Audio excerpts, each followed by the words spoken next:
It was a warm, sunny morning.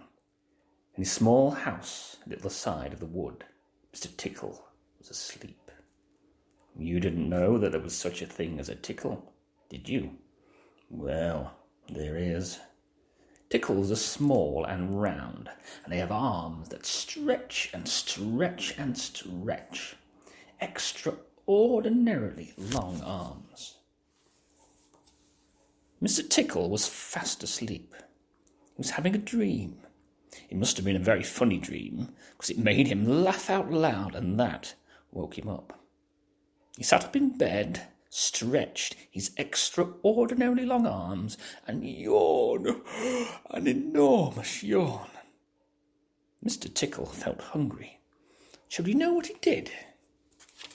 He reached out one of his extraordinarily long arms, opened the bedroom door, reached down the stairs, opened the kitchen door, reached into the kitchen cupboard, opened the biscuit tin, took out a biscuit, brought it back upstairs, in through the bedroom door, and back to Mr. Tickle in bed.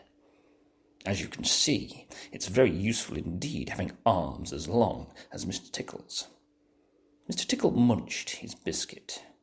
He looked out of the window. Today looks very much like a tickling day, he thought to himself. So later that morning, after Mr. Tickle had made his bed and cooked his breakfast, he set off through the wood. As he walked along, he kept his eyes very wide open, looking for somebody to tickle, looking for anybody to tickle. Eventually, Mr. Tickle came to a school. There was nobody about, so, reaching up his extraordinarily long arms to a high window ledge, Mr. Tickle pulled himself up and peeped in through the open window. Inside, he could see a classroom. There were children sitting at their desks and a teacher writing on the blackboard.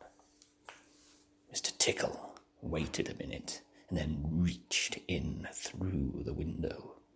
Mr. Tickle's extraordinarily long arm went right up to the teacher, paused, and then tickled. The teacher jumped in the air and turned round very quickly to see who was there. But there was nobody there. Mr. Tickle grinned a mischievous grin. He waited another minute and then tickled the teacher again.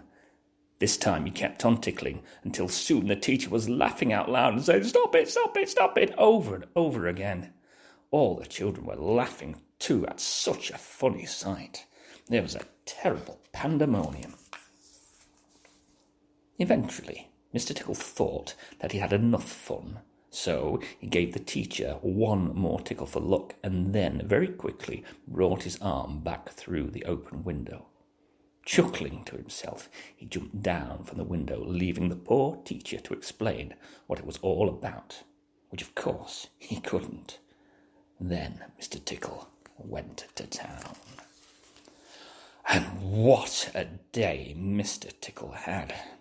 He tickled the policeman on traffic duty at the crossroads in the middle of the town, and it caused an enormous traffic jam.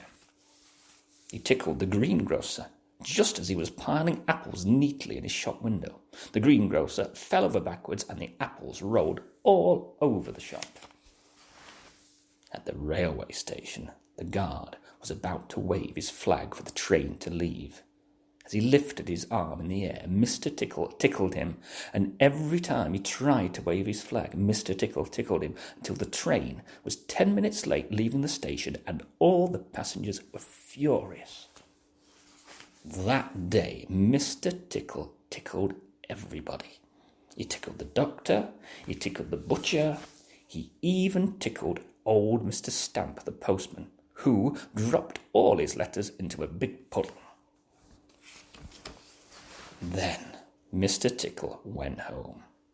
Sitting in his armchair in his small house at the other side of the wood, he laughed and laughed and laughed every time he thought about all the people he had tickled.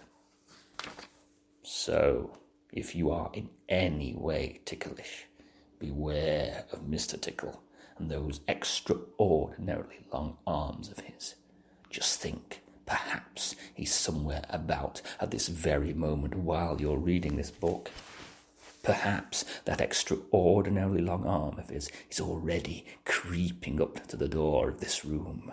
Perhaps it's opening the door now and coming into the room. Perhaps, before you know what is happening, you will be well and truly tickled.